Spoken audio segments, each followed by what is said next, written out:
Hello, alors très récemment je suis tombé sur une anecdote hyper instructive qui date de la Seconde Guerre mondiale, de la Royal Navy, qui a fait une étude.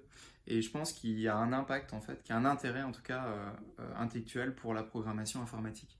Alors l'anecdote sans plus attendre, en gros ce qui s'est passé c'est que pendant la Seconde Guerre mondiale, la Royal Navy, elle voulait renforcer ses bombardiers. Et elle s'est dit a priori quelque chose d'hyper logique, elle s'est dit bah on va analyser où est-ce que les balles, où est-ce qu'ils sont criblés de balles, nos bombardiers, et c'est à cet endroit-là qu'on va les renforcer en mettant un peu plus d'acier ou autre.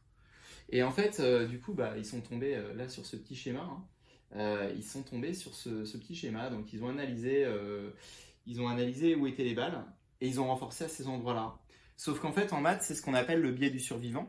C'est un concept qui dit que, en fait, c'est pas du tout la bonne manière de faire, parce que par définition, ce qui est observé, c'est uniquement les avions qui ont survécu.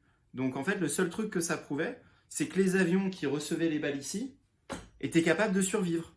Et donc là où il fallait renforcer, c'était pas ici, c'était à l'endroit où les avions qui mouraient, donc très probablement sur l'inverse, à l'endroit inverse. Et donc en fait voilà, ça c'est le biais du survivant, c'est-à-dire que si on n'observe que les survivants, et ben on oublie tout ce qu'on voit pas. Biais hyper classique. Et le lien avec la programmation, c'est qu'on se demande souvent, en fait, quels sont les tests unitaires qu'on va faire. Et ce qu'on va tester, en fait, on fait des tests souvent en informatique pour être sûr que telle fonctionnalité va bien fonctionner quand on va déployer le code. Et c'est un peu la même question qui se pose, c'est qu'est-ce que je teste? Est-ce que je teste une fonctionnalité hyper classique comme par exemple un login, où si le login marche pas, tu le vois tout de suite, ou est-ce qu'au contraire, tu vas tester des trucs que tu vois pas facilement, l'équivalent de ces zones-là là, qu'on a sur l'écran, des zones où il n'y a pas les balles.